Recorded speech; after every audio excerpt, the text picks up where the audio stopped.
The studio lights at The Tonight Show, starring Johnny Carson, were brighter than usual that night.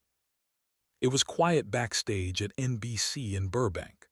The audience could hear the band playing, warming up the crowd, but behind the curtain stood a man who had faced outlaws, war, and the Wild West on screen. Yet tonight John Wayne looked tired. Not the tiredness of an old cowboy after a long ride. The tiredness of a man carrying years of pain. The announcer's voice echoed through the studio. "Ladies and gentlemen, please welcome the Duke himself, John Wayne." The crowd exploded into applause as Johnny Carson stood up smiling behind his desk. Wayne walked slowly onto the stage, taller than everyone, still carrying that legendary presence America had loved for decades. But Carson noticed something immediately. The Duke's smile didn't quite reach his eyes. They shook hands and the audience sat down. Carson leaned forward with his familiar grin. "Duke, every time you walk into the studio, the ratings go up." The crowd laughed. Wayne chuckled softly, but it was a quiet laugh, the kind that fades quickly.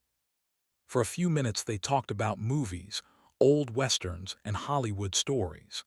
The audience laughed like they always did when Wayne visited Carson. But then Carson gently asked a question he hadn't planned.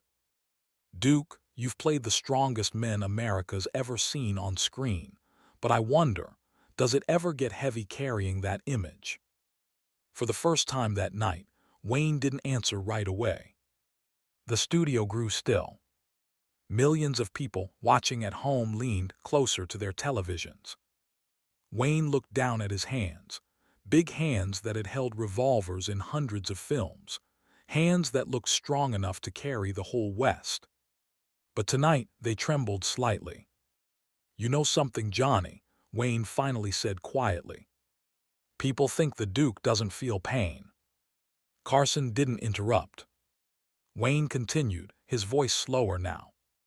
"I've buried friends, watched people I loved disappear, and sometimes the toughest thing isn't fighting bad guys in a movie." He paused. "It's going home to a quiet house." The audience stopped laughing completely. Carson's expression softened. Wayne looked out at the crowd, then back at Carson. "Out there on the screen I'm the hero, I win the fight, I ride off into the sunset." He sighed. "But real life doesn't give you a script." A woman in the audience wiped her eyes. Carson spoke gently. "You've given a lot to people, Duke." Wayne shook his head slightly. "I just hope the movies meant something to someone."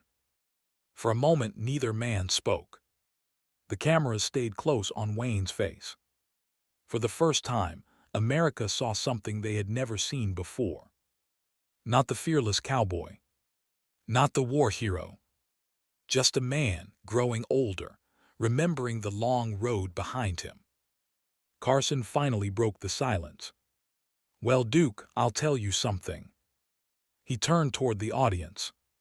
"Those movies didn't just mean something." He pointed toward Wayne. "They meant a lot." The audience rose to their feet. The applause was louder than anything that night. Wayne nodded slowly, his eyes glistening under the studio lights.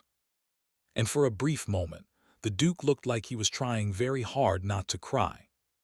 Because sometimes, even legends carry quiet sadness behind the smile.